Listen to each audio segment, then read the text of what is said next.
নমস্কার বন্ধুরা, চলে এসেছি আজকে এই ঢ্যাঁড়সকে নিয়ে। এই ঢ্যাঁড়সের অনেক গুণ, কিন্তু আজকে বলবো এমন একটি তথ্য দেবো যে তথ্যটি অনেকেই জানে না। সেটি হচ্ছে ঢ্যাঁড়সের সঙ্গে কি খাওয়া যায় না, কোন কোন জিনিস ঢ্যাঁড়সের সঙ্গে খাবেন না, সেটি আজকে বলবো। আর বলবো এমন কোন রোগ থাকলে ঢ্যাঁড়স খাওয়া বিষের সমান হয়ে যায়, সেটিও বলবো। আমাদের সঙ্গে থাকুন, পুরো ভিডিওটা দেখুন, স্ক্রিপ্ট করে বেরিয়ে যাবেন না। অনেক কিছু জিনিস জানতে পারবেন, শিখতে পারবেন। যদি ভালো লাগে তাহলে অবশ্যই একটি সাবস্ক্রাইব করবেন। যারা আজকে আমার চ্যানেলে নতুন এসেছেন তারা একটি সবার আগে সর্বপ্রথম সাবস্ক্রাইব করে রাখুন, আপনি আমাদের এই ভিডিও পেয়ে যাবেন। এই ঢ্যাঁড়স, এবার আসা যাক এই ঢ্যাঁড়সের সঙ্গে কি খাওয়া যায় না।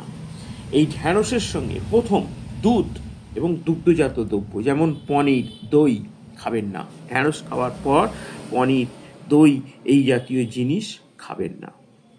2 নম্বর যে জিনিসটি সেটি হলো মূলো বা মূলা।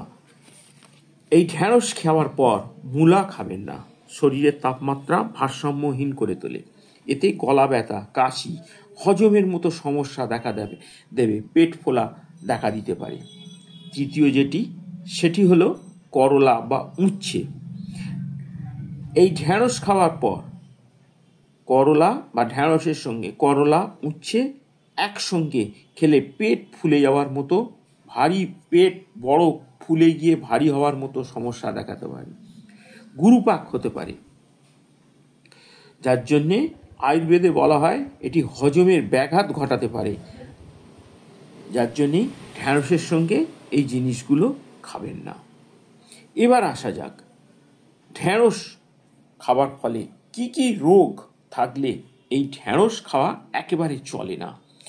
প্রথমে আসি গ্যাস্ট্রিকের মতো সমস্যা থাকলে। যারা গ্যাস্ট্রিক সমস্যায় ভোগেন তারা ঢ্যাঁড়স খাবেন না। খাবেনও খুব পরিমাণ মতো খাবেন, অত্যাধিক কোনো জিনিস খাবেন না। ঢ্যাঁড়স যাদের এই গ্যাস্ট্রিকের সমস্যা থাকে খেলে সমস্যা বেড়ে যেতে পারে। বিশেষজ্ঞরা বলেন গ্যাস, পেট ফাঁপা নিয়ন্ত্রণ রাখতে হলে ঢ্যাঁড়স পরিমাণ মতো খান, অত্যাধিক খাবেন না। পেট ব্যথা করে, যাদের একটুটি পেট ব্যথা, গ্যাস, অ্যাসিডিটির কারণ পেটের ব্যথা কম বেশি অনেকেরই হয়, যাদের থাকে তারা ঢ্যাঁড়স খাবেন খুব পরিমাণ মতো, অতিরিক্ত ঢ্যাঁড়স খাবেন না।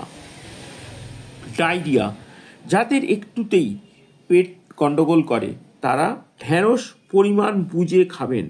অতিরিক্ত ঢ্যাঁড়স খেলে পেটে নষ্ট হতে পারে, পেট খারাপ হতে পারে, ডায়রিয়ার মতো ঝুঁকি বেড়ে যেতে পারে ঢ্যাঁড়স খাওয়ার পরে, যার জন্যে বলা হয় ঢ্যাঁড়স খাবেন না।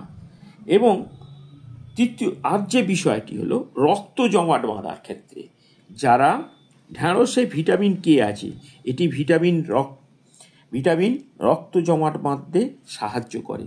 তবে যারা রক্ত পাতলা হওয়ার ঔষধ গ্রহণ করে তাদের জন্যে মোটেও ভালো নয় ঢ্যাঁড়স। এতে থাকা ভিটামিন কে রক্ত জমাট বাঁধতে রূপ নিতে পারে, যার জন্যে ঢ্যাঁড়স খেতে বারণ করা হয়। যারা এই পাতলা করার জন্যে, রক্ত পাতলা করার জন্যে ঢ্যাঁড়স খান, তাদেরকে ঢ্যাঁড়স খেতে বারণ করা হয়।